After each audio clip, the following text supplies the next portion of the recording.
The invisible cage. In the hierarchy of social virtues, goodness sits at the pinnacle. From childhood, we are conditioned to believe that being a good person, defined by reliability, compliance, and the pursuit of stability, is the ultimate safeguard against failure. However, a profound existential danger lies hidden within this pursuit. The most precarious position an individual can occupy is not that of the rebel or the selfish outlier, but that of the good person who has traded their vitality for external validation. While the bad person is consciously aware of their transgressions and the risks they incur, the good person is often blind to their own imprisonment. They operate under the illusion of righteousness, mistaking the shrinkage of their soul for the expansion of their maturity. As Albert Camus once noted, in order to be created, a creative force must be fed by liberty. When goodness is redefined as mere compliance, liberty dies, and the individual becomes a hollow monument to social expectations. The architecture of the trap: approval as a surrogate for identity. The fundamental mistake of the performative good person is the conflation of external approval with internal value. There is a categorical difference between a person of integrity, one whose actions flow from a deeply held intrinsic moral compass, and a good person whose identity is built upon the shifting sands of others' opinions. The latter lives in a state of perpetual performance.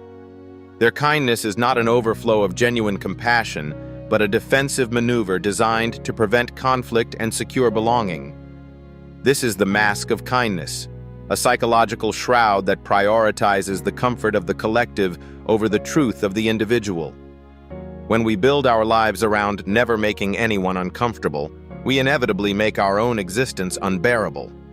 We become responsible to everyone except ourselves. The mirage of stability, choosing safety over soul.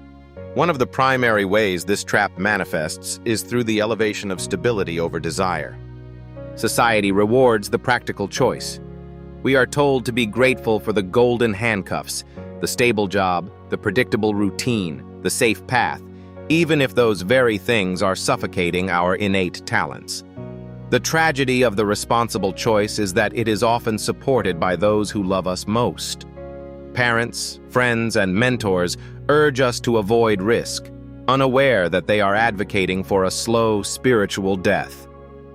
They protect us from failure, but inadvertently divorce us from our purpose. Consider the accounting of the soul. A life spent in a career that offers security but requires the total abandonment of one's creative or adventurous instincts. 20 years of sensible decisions can result in a stranger staring back from the mirror. As Ralph Waldo Emerson famously wrote, "To be yourself in a world that is constantly trying to make you something else is the greatest accomplishment."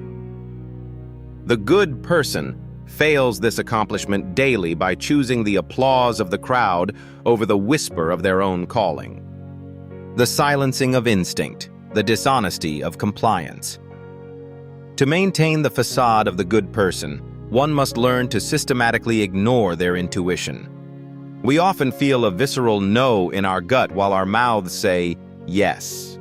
We stay in relationships that have soured, remain in rooms where we are diminished, and adopt opinions we don't hold, all to avoid the label of being difficult.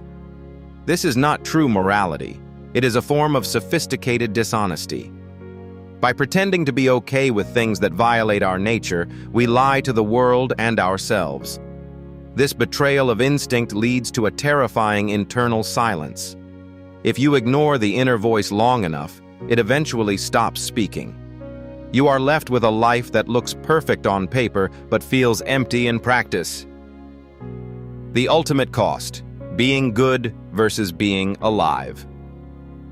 The culmination of these quiet mistakes is the sacrifice of one's aliveness on the altar of goodness. Life is not a series of problems to be solved with correct decisions. It is an experience to be felt. When every choice is filtered through the lens of what is expected, the range of human experience narrows until there is nothing left but the mechanical performance of duty. The good person trap suggests that being alive is a secondary concern to being respectable. Yet the world does not need more people who are merely good by social standards. It needs people who have come alive. As Howard Thurman insightfully remarked, "Don't ask what the world needs. Ask what makes you come alive and go do it. Because what the world needs is people who have come alive." Conclusion: the courage to be bad. Escaping the trap requires the courage to be misunderstood. It requires the realization that your primary responsibility is not to satisfy the expectations of your social circle, but to honor the unique spark of your own existence. This may mean making choices that appear selfish, risky, or immature to those committed to the path of safety. To break free, one must transition from being a good person, the social construct, to a person of integrity, the authentic self. It involves choosing the path that makes you feel alive over the path that simply makes sense. It is a journey from the hollow echo of approval to the resonant sound of one's own voice. In the end, the only true failure is to arrive at the end of a long, responsible life, only to realize you never actually showed up for it. Thank you for watching the video. Please like, share, and subscribe. Thank you.